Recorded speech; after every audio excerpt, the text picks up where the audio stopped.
C'est sous les hurrahs des soldats que le président sud-coréen fait son entrée dans la salle de conférence de la base militaire de Yeoncheon, à la frontière avec la Corée du Nord. L'ambiance est visiblement détendue, mais le ton, lui, est sérieux, voire grave. Si vous êtes provoqué, vous devez immédiatement réagir et riposter. J'aimerais que vous brisiez sévèrement et rapidement les intentions de l'ennemi d'organiser des provocations sur notre territoire. En première ligne dans la guerre qui oppose les deux Corées, Yoon Suk-yeol est là pour assurer le régiment de son soutien, qu'il est l'un des leurs, et donc aussi, et surtout, donner les consignes à suivre en cas d'attaque. Car quelques heures plus tôt, Pyongyang a diffusé ces images, musique et plans léchés. La télévision d'État nord-coréenne a le sens de la mise en scène, surtout lorsqu'il s'agit de couvrir la grand-messe annuelle du parti unique au pouvoir.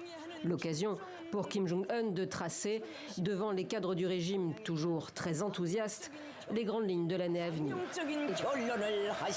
Et d'appeler, comme l'explique la voix off, à l'accélération des préparatifs de la guerre.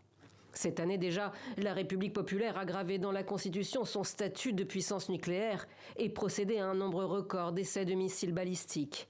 La semaine dernière, le plus puissant de son arsenal, capable d'atteindre les États-Unis, a même été testé avec succès, provoquant la réaction immédiate du Premier ministre japonais. Ces tirs constituent non seulement une violation flagrante des résolutions du Conseil de sécurité des Nations Unies, mais aussi une menace pour la paix et la stabilité de la région.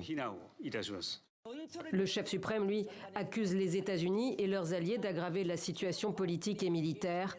Washington, Séoul et Tokyo ont intensifié leur coopération et multiplié les manœuvres conjointes dans la zone. Pyongyang y voit les répétitions d'une invasion future. Soutenue par la Chine depuis toujours, la Corée du Nord s'est aussi récemment rapprochée de la Russie.